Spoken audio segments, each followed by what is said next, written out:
Good morning, Trinidad and Tobago, and welcome to Unique with Not Different with me, Shamla. And today I have someone who has an interesting story. With me I have Myana Inniss. And can you imagine Myana sitting here today going to share her story? And just 2 years ago, barely 2 years, 1 year and something, Myana used to walk and suddenly became paralyzed. And Myana was from her videos, I saw that she danced. You were very much into the culture and the arts and stuff like that. You sang and so on. Yeah. But before we speak about that, what happened? How you became paralyzed? Well, it was a good Sunday morning, early in the morning. I was attempting to go home, to enjoy my Sunday. And I remember, being in the back seat of the car, and the last thing I saw was a Tech building in Arima on Cook Ridge Road.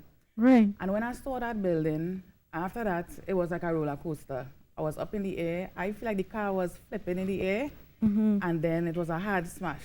And like I closed my eyes for a while because I remember seeing the light. I believe in the light, and I remember seeing the light. I saw a lot of things, all my achievements, everything with me in that light. And I was like, I have to get out of this light. And then I opened my eyes and I realized, okay, you're alive. I see in the clouds, and I watch up through the glass in the car. I see them come out. I realized I can't move. So, Lord, my legs cut off.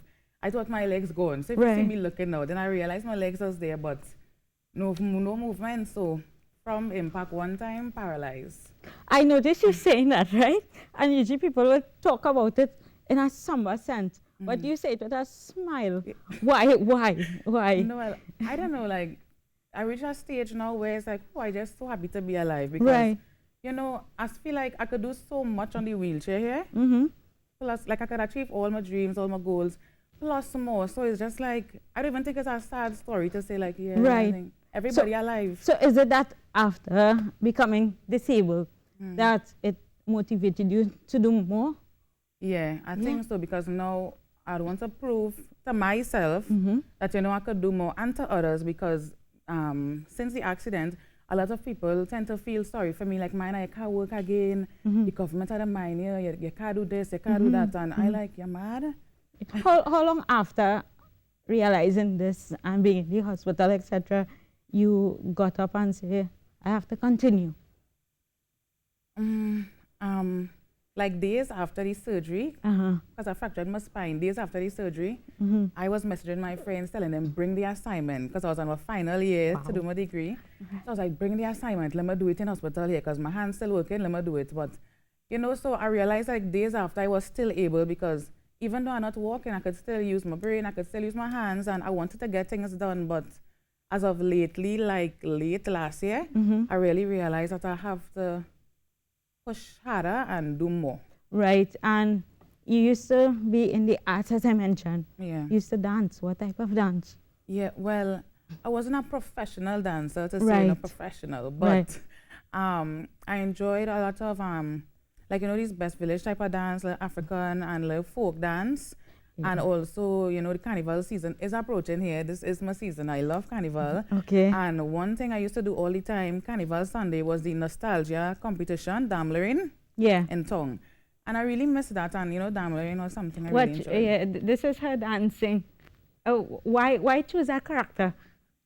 The Damlering, it felt like me, because from Trinidad, I used to love to wine, right? And so, being able to move the front and the back, it was just so free, like it could just be yourself. Be expressive. Yeah. Yeah, and you also currently going to school still, not so? Yeah. Rhea, how is it difficult in terms of access and stuff like that? Yes, it is, because, one of my classes started yesterday. I was unable to go because I don't have a driver. So that, it had me a little stressed out, because I really need to do this now. This is my final 2 courses to get my degree. So I really need to, get in a... So your main issue is transport and access. Yeah. In terms of that, there's a big issue, among the disabled community transport It and is. accessing transport. And if you don't have that, you have to come out to get things done, and you can't just be home. And how, in terms of then and now, how different do you see things, and what are your goals now compared to then? Okay, well, my goals haven't really changed much. Right. I added in about 2 extra, to make sure that I live like some more hustles. So I used to comb hair, I still comb hair. People still come, on the bed and get the hair braiding and whatnot. But I think I want to do a little more like in the business, to be an entrepreneur a little more. Right. So I could always have something that I could hold on to. Something sure that you're in charge of. In case anything goes left. And Right.